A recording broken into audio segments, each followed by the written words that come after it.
Saya kira ini mungkin 80%-nya harus ganti, gitu. Iya Harus iya iya iya. benar-benar yang levelnya, grade-nya harus Liga 1. Iya. Kalau kemarin kan memang masih campur ya.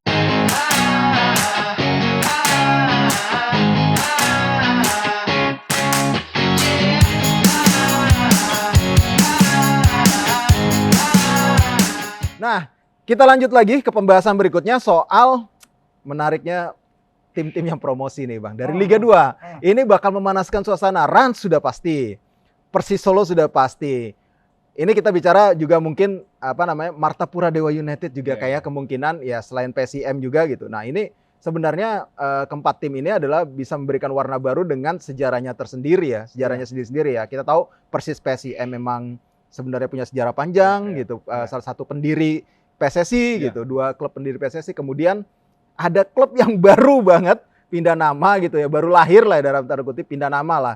Baru habis ngambil akuisisi klub lain sama Martapura. Nah, ini yang sudah pasti adalah Rans ini yang menarik, pasti bakal menarik perhatian klubnya Sultan katanya. Klubnya Raffi ini akan seperti apa Liga 1 musim depan? Iya, saya kira memang kehadiran anak-anak muda, pengusaha-pengusaha yang istilahnya ya, punya kemampuan untuk memutar industri lah. Hadir ini sangat kita apresiasi ya, dan itu penting sih. Benar. Untuk ikut menggerakkan value sepak bola kan. Dan Rans ini memang fenomenal ya. Walaupun di awalnya kita meragukan karena sempat terseok-seok juga di penyisian grup, tapi kemudian ada perubahan yang signifikan di saat jeda kemarin datangin Rahmat Darmawan, kemudian beberapa pemain termasuk Alvin ini membuat sekarang kans mereka bukan kans lagi karena sudah pasti lolos ke Liga 1. Ini menjadi babak baru lah untuk sepak bola Indonesia ke depan. Ada tim-tim yang punya ambisi besar, termasuk juga Persis Solo ya, dengan anak-anak muda di sana, itu bisa meningkatkan value sepak bola kita. Dan gue pikir wajar sih, karena mereka itu diperkuat pemain-pemain Liga 1 ya, pemain pengalaman. Kalau Persis wajar banget. Iya, terus pelatihnya juga pengalaman. Iya. Kalau kita lihat bagaimana bahkan di Rans itu sebenarnya ada 2 pelatih Apro ya. Iya, benar. Bambang Nurdiansa, kemudian ada Rahmat Darmawan, dan Persis Solo kan terakhir merekrut Jackson juga. Walaupun memang statusnya manajer ya. Tapi ini kan menunjukkan keseriusan mereka. Keseriusan mereka untuk memang ingin tampil di kasta tertinggi. Tapi yang akan menjadi tantangan adalah para pemain pasti akan rombak besar untuk bisa bersaing ya nggak sekedar lewat lah. Tentunya ini menjadi hal yang berat juga bagi Raffi. Para pemilik klub lah yang tadinya budgetnya mungkin hanya sekitar 2M sampai 3M atau 5M udah bisa juara gitu misalnya. Tapi ketika masuk Liga 1 nih, sekarang targetnya apa gitu. Kalau misalnya cuma papan bawah ya mungkin 20M aja itu juga mesti ada gitu minimal gitu. Nah, kalau ini nih yang sebut tantangan berat ini nih yang mungkin akan mengagetkan juga ya Bang bagi para pemilik muda itu ya. Iya, jadi kalau gue bilang ini tinggal bagaimana visi dan plan bisnisnya dari Rans Cilegon maupun juga Persis Solo. Mereka ingin dulu mendapatkan kesempatan ataupun pengalaman dulu, atau memang punya target langsung tinggi. Kan? Itu kan mempengaruhi neraca keuangan yang harus mereka siapin. Gitu. Benar.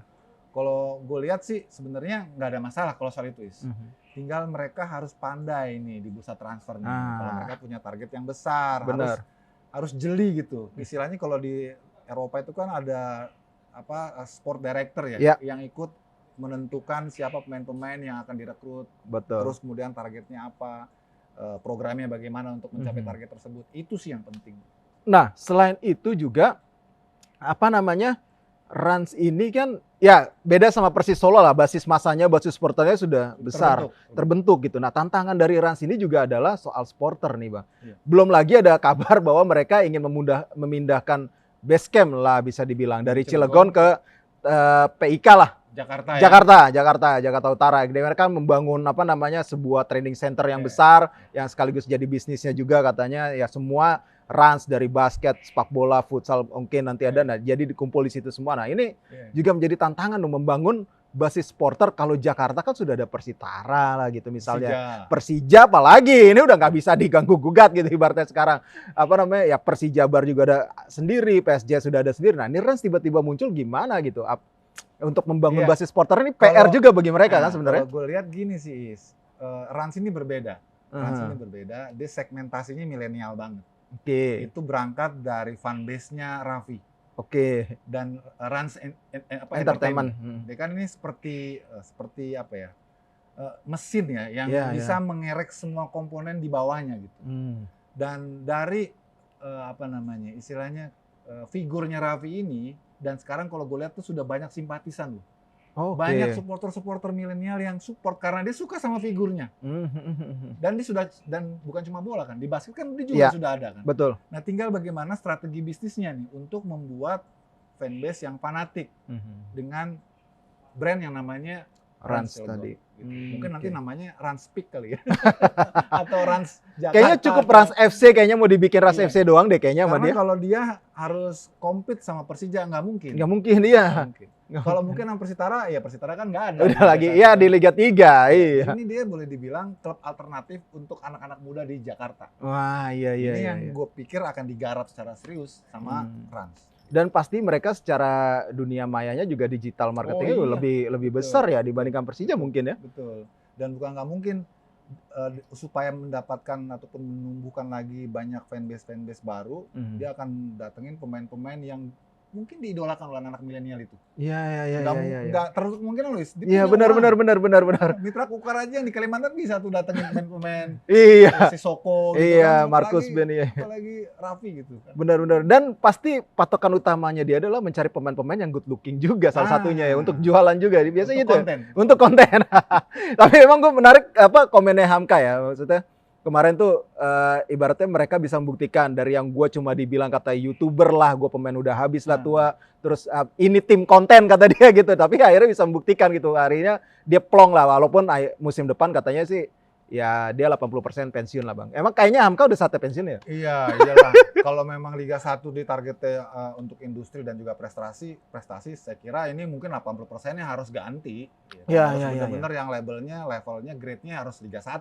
Iya. Kalau kemarin kan memang masih campur ya. Iya benar. Antara pemain pengalaman, pemain yang ex Liga 1 ya kan yang coba diberdayakan untuk bisa boost up tim ini udah berhasil. Tapi setelah itu nggak mungkin mengandalkan tim yang ini juga. Iya benar. Nggak mungkin. Karena kalau di Liga 1 tuh udah ukurannya tuh endurance, daya tahan. Iya. Kan artinya mereka harus benar-benar rencananya matang gitu loh. Dari sisi keuangan, sisi marketing, ya konten boleh jalan, tapi kalau nggak prestasi juga. Iya, pasti drop juga, pasti drop. Nah, yang menarik juga gue melihat dari Liga 2 musim ini adalah soal ini, Bang. Striker veteran nih malah justru unjuk gigi di Liga 2. Beto, tapi naturalisasi sih semuanya memang. Beto, Gonzales, terus si Erman Jumafo gitu. Ini striker lokal mungkin Sugeng Effendi kali ya, yang gue lihat agak-agak hidup juga dari PSIM gitu. Rizadi Fauzi. Iya, Rizadi Fauzi mungkin Martapura Dewa United itu juga. Ya itu artinya nggak terbantahkan nih bahwa untuk level Liga 2 bintang-bintang lawas itu masih dibutuhkan ya.